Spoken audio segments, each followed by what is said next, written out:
Сайн байцгаана уу? Та бүхэндээ Mongolism tip таруу суугт минь тавтай морилно. Ингээд та бүхэндээ шинэ 7 өдрийн мэндийг хүргэе. 5 сарын 13-наас 5 сарын 19-ны хооронд ерөнхий гол цөм энерги нь бол Hierophant хүзэр маань одоо доош харж буусан байгаа.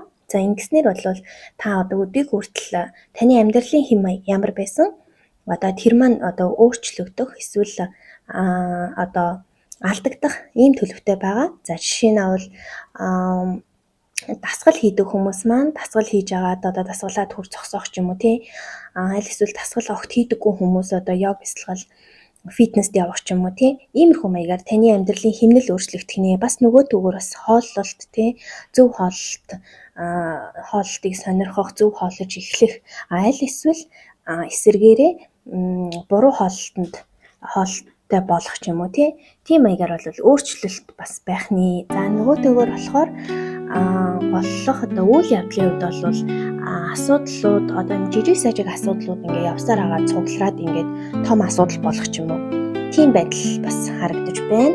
За зарим хүмүүсийн маань хувьд бол бэлэг авах тийм бэлэг авах за ямар нэгэн хандив тусламж танд ирэх эсвэл одоо мөнгө авах дэмжлэг тусалцаа авах эсвэл нөгөө талаараа одоо бусдад бас ингэж бэлэг сэлд өгөх иймэрхүү байдлууд харагдаж байна. За магадгүй бас сайн үеийн аянд бас оролцох ийм байдалтай харагдаж байна. За ерөнхий өгж байгаа зөвлөгөөний хувьд бол friendship гэдэг одоо энэ болохоор нөгөө гурван аяг байхгүй юу? Тэгэхээр ер нь бол ийм найз нөхөдтэйгөө энэ 7 хоногийг их өнгөрөөх одоо нөхөрлөл хамтын ажиллагаа ихтэй байхыг зөвлөж байна. За мөн одоо уулзалт баяр ёслол тий үдшилтэйг одоо ямар нэгэн цугларалт хурим найр тий төгсөлтийн баярууд одоо оролцохгүй байх уу яах уу гэдээ эргэлзэж байгаа бол тийм зүйлд бол оролцогийг зөвлөж байна. Тэгээд илүү юм enjoy байхыг тий одоо найз нөхөдтэйгөө цагийг өнгөрөөх сэтгэл санаагаа одоо дээш нь гоё өргөж тий хамт цагийг өнгөрөөхийг бас зөвлөж байна шүү. Сахиусан тэнгэрүүдээс тэгээ магадгүй хавар барж байгаатай холбогдоод оюутан залуучууд маань бас төгсөж байгаа учраас төгсөлтийн баяр бас хийх төлөвтэй харагдаж байна. За магадгүй ингээд төгсөөд ч юм уу эсвэл хурим найрууд болоод энэ дээрээ бас ингээд энэ хөдөлгөөнтэй холбогдоод одоо бэлэг сэлт авах тий хүмүүсээс ингээд одоо мөнгө бэлгэнд авах тий тусламж авах иймэрхүү зүйлүүд бол бас харагдаж байна. Шаманик хилингээс өгж байгаа зөвлөгөө бол за энэ хоёр үзэр маань хоорондоо холбогдож байгаа. Тэгэхээр нэг тийм том одоо өсөлт твшилтэй том үйл явц бол болохгүй. Ерөөхдөө бол ийм энэ 7 хоногт нэг ийм enjoy байдлаар л байхыг бол зөвлөж байна. За бас нэг зүйл нь бол ийм одоо өөртөө энэ амьдралын одоо хэм маяг тань буруу тал руу хэрвээ ингэж энэ 7 хоног хэлбэж байгаа бол энийг зөв болгоорой. Хэрвээ буруу хоолж байгаа бол тий одоо буруу хооллохгүй байхыг хүсэж байна. Дасгал хөдөлгөөнөө хайсан тий дэглэмээ хайж байгаа бол битгий дэгэрээ буцаад дэглэмдээ ороорой тий энэ байдлыг бол бас зөвлөж байна.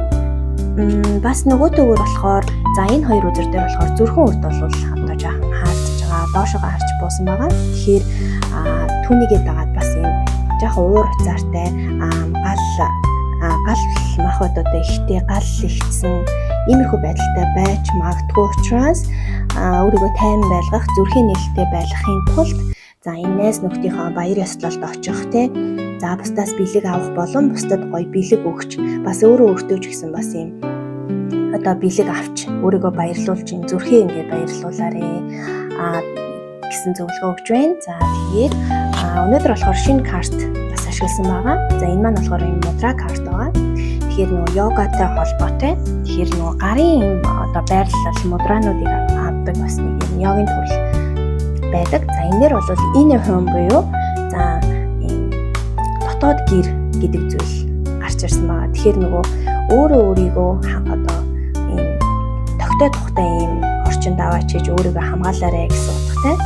За энэ маань болохоор за хойдлын хэсэгт болохоор одоо нойрны асуудлууд бас энд гарах магадлалтай зарим хүмүүс маань за тэгээ арцэг нурууны хүндрэлтэй байхаар харагдаж байна. Тийм учраас тэр хаарцаг нурууны хүндрэл болон нойрны асуудлууд. За тэгээд энэ маань өөрөө юм улбар шар өнгөтэй учраас юм хувилгаа өвчтөд холбогдож байгаа. Тэгэхээр давсаг, гидс, шулуун нарийн гизүүд, давсаг бөөр, нуруу ийм одоо асуудалтай хүндрэлтэй хүмүүс байвал энэ мудраг хийгээрэй. За энэ гарын мудраа бол яг энэ байрлалтай ингэж хийх юм аа шүү. За энэ гарын мудраагаа авчгаад гүнзгий амьсгал аваад гараа ажиглаад, өөрийгөө ажиглаад, за амьсгаагаа гоё жигэд хэмнэлд оруулаад одоо 1-3 минут бясалгахад бол одоо тань тусалж чадах юм хүчтэй зүйл одоо мөнөөс мөн байдаг. Мөн дээрээс нь энэ мудраг хүч оруулж байгаа зүйл нь бол энэ шакти мудраа гэдэг нэртэй. Тэгэхээр энэ шакти гэдэг чинь өөрөө юм шакти бурхан байдаг. Энэ шакти бурхан бол энэ мудраг бол одоо цэнэглэж өгж байгаа хүч оруулж өгдөг. Тэгээ хүний эрүүл мэндтэй оюун санаа, сэтгэл санаа, 7 чакра тэр бүгдэд бол одоо нөлөөлж чадах тийм цэнэгээр одоо чаржлагдаж ингэж өгч байгаа гэж байна. За тэгээд энэ 7 хоногийн таны affirmation буюу батламж үг бол надад нөхөрлөл найс нөхөрлөл тэр дулаан байдлыг өгдөг. Тэр сахиусан тэнгэрүүддээ үргэлж итгэж байдгаа гэсэн одоо батламж үгийг та энэ 7 хоногийн 7 өдөр өдөрт 1 удаа болж өгвөл өдөрт өглөө орой 2 удаадаа хэлээрэй. За тэгээд энэ маань ч гэсэн бас энэ нөхөрлөл, найз, энэ хамтын ажиллагаа энэ зүйлтэй энэ хөзөртөөгөө бас холбогдож ирж байна.